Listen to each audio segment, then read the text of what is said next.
Hi friends, welcome to Kanishka mathematics tutorial. और आज हम प्रश्नावली 2.1 का दूसरा सवाल देखेंगे।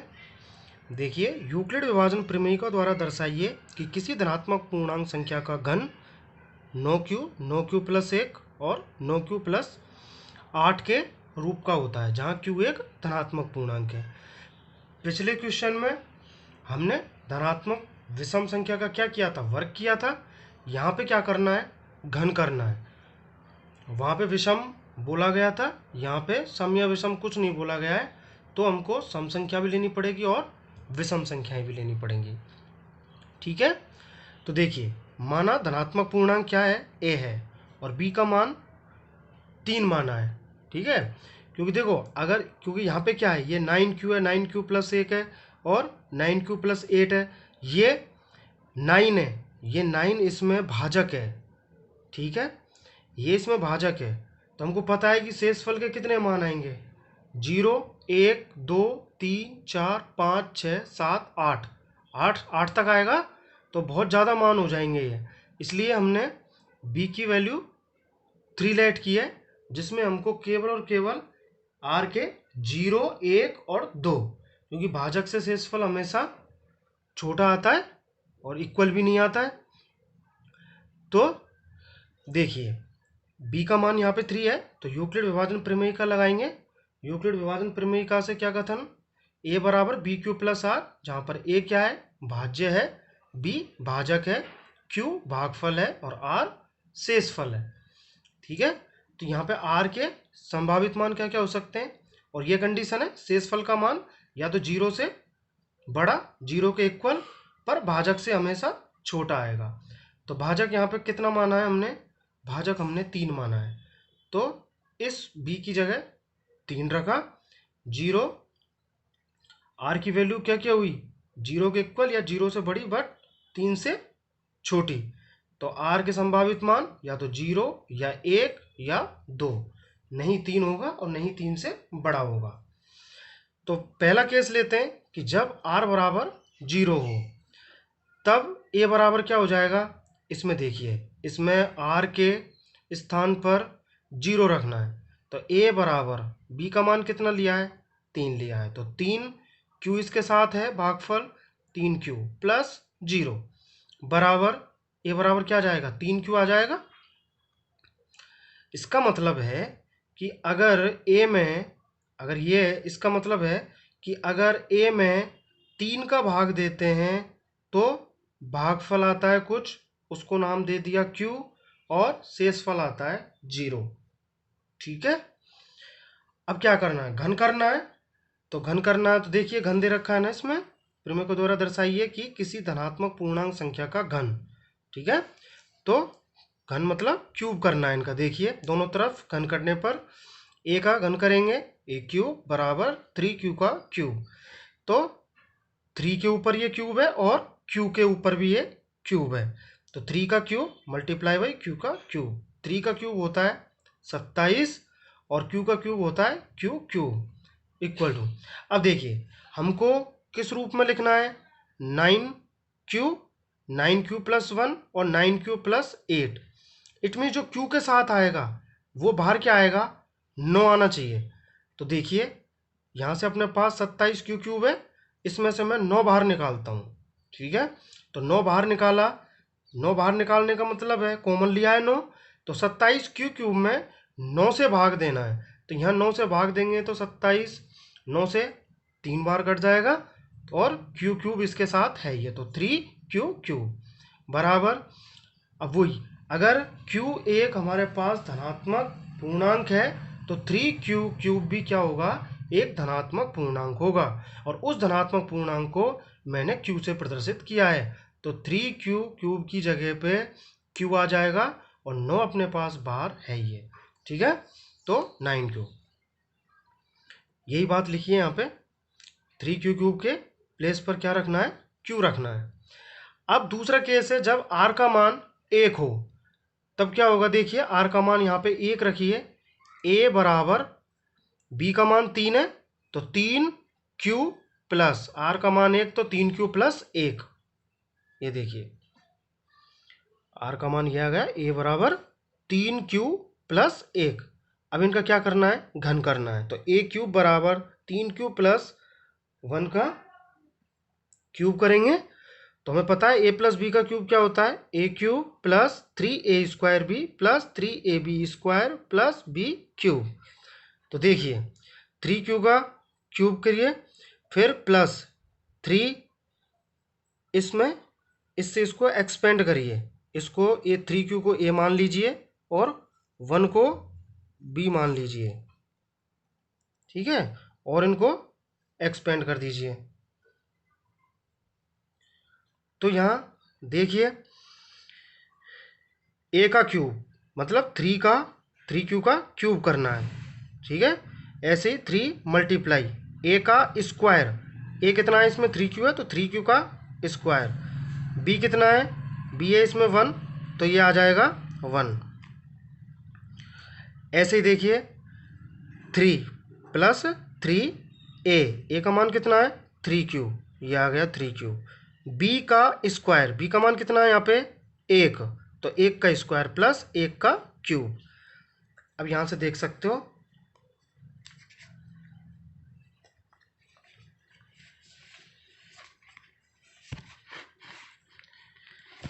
a क्यूब बराबर 3 का क्यूब q का क्यूब प्लस 3 मल्टीप्लाई बाई 3 का स्क्वायर प्लस ये q का square multiply by 1 plus 3 into 3q into 1 plus 1। तो a क्यूब बराबर 3 का क्यूब होता है 27 और q का क्यूब होता है q का क्यूब प्लस 3 का स्क्वायर 9, 3 का स्क्वायर का मतलब 3 को 2 बार गुणा करना है, ये आ गया 9 गुणा क्यू स्क्वायर गुणा 1।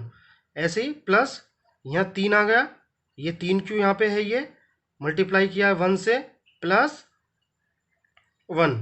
तो देखिए a क्यूब बराबर 27q क्यूब प्लस ये 9 तिया 27, 27 का गुना 1 से करेंगे तो 27, क्यू स्क्वायर है यहाँ पे तो क्यू स्क्वायर प्लस 3 का गुना 3 से करेंगे 9 आ जाएगा, क्यू इसके साथ है ये क्यू, इसका 1 से करेंगे तो 9q प्लस 1 a क्यूब बराबर, अब इसमें से 9 कॉमन निकालेंगे।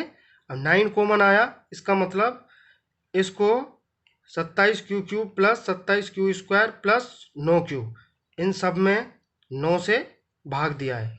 तो देखिए 9 से भाग देंगे इसमें तो 9 तिया 27, तो यहाँ पे 3q क्यूब रहेगा, ये रहा 3q क्यूब। इसमें भी 9 से भाग दिया, 9 तिया 27, 3q स्क्वायर रहेगा, ठीक 3q स्क्वायर। इसमें 9 से दिया, एक बार गया, यहाँ पे q बचा q प्लस 1। अब अगर q एक धनात्मक पूर्णांक है तो 3q cube plus 3q square plus q भी एक धनात्मक पूर्णांक होगा। तो देखिए जहाँ पे q का मान 3q cube plus 3q square plus q, यहाँ पे 3q cube plus 3q square plus q के जगह पे मैं क्या पुट करूँगा q। तो a क्यूब बराबर 9 अपने पास बाहर ही है, इसकी जगह q आ गया प्लस ये 1 है, ये 1 यहाँ पे आ गया, ठीक है। अब तीसरी कंडीशन है अपने पास कि जब शेषफल का मान कितना हो 2 हो तो a बराबर इसी में रखना है। देखिए शेषफल का मान 2, ये है a बराबर b बराबर 3 है ये अपने पास, तो 3q प्लस 2, ये समीकरण आ गई।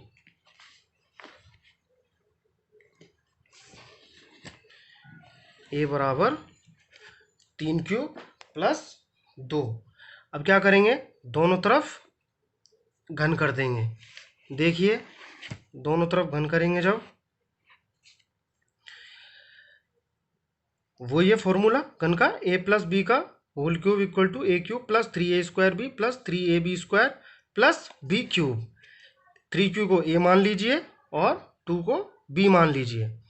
तो देखिए a क्यूब बराबर 3q का cube plus 3a square, 3q का स्क्वायर, b के स्थान पर 2 प्लस 3a बराबर 3q है, b स्क्वायर तो 2 का स्क्वायर प्लस b का क्यूब, b यहाँ पे 2 है तो 2 का क्यूब।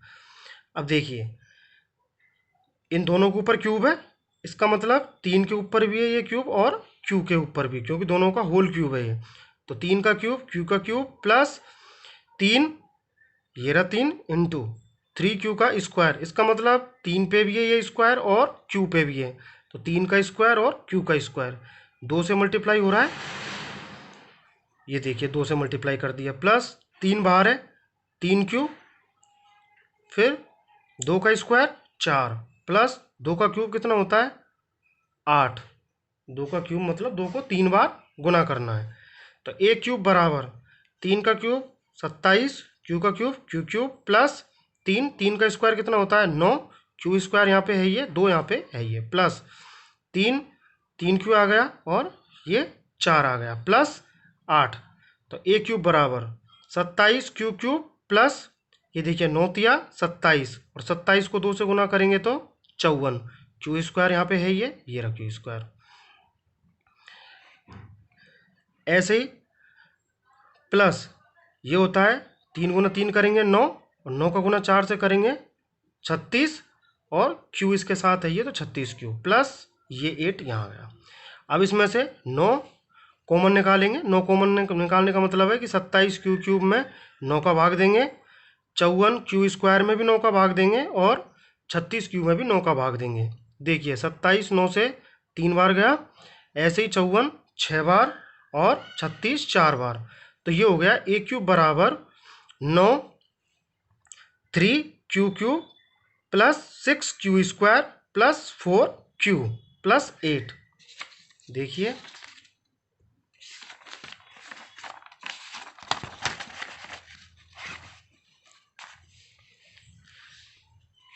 यहाँ से देख सकते हो, यह आ गया a क्यूब इक्वल टू 9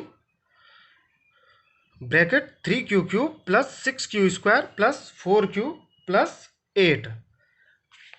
अब देखिए अगर q एक धनात्मक पूर्णांक है तो 3q cube plus 6q square plus 4q भी एक धनात्मक पूर्णांक होगा, और इस धनात्मक पूर्णांक को मैंने q से प्रदर्शित किया है। तो जहाँ पे ये 3q cube plus 6q square plus 4q है, उसकी जगह पे मैं केवल एक अल्फ़ाबेट से शो किया है q रख दूंगा। तो a क्यूब बराबर 9, इसकी जगह q आ गया पूरे ब्रैकेट की जगह, प्लस ये 8। ठीक है, तो ये वही है कि अगर q एक धनात्मक पूर्णांक है तो 3q cube plus 6q square plus 4q भी एक धनात्मक पूर्णांक होगा, और उस धनात्मक पूर्णांक को मैंने q से दर्शाया है। इसकी जगह पे q लिखा है मैंने। ठीक है, अतः हम कह सकते हैं कि किसी धनात्मक पूर्णांक संख्या का घन या तो 9q के रूप का होगा, या 9q प्लस 1 के रूप का होगा, या 9q प्लस 8 के रूप का होगा।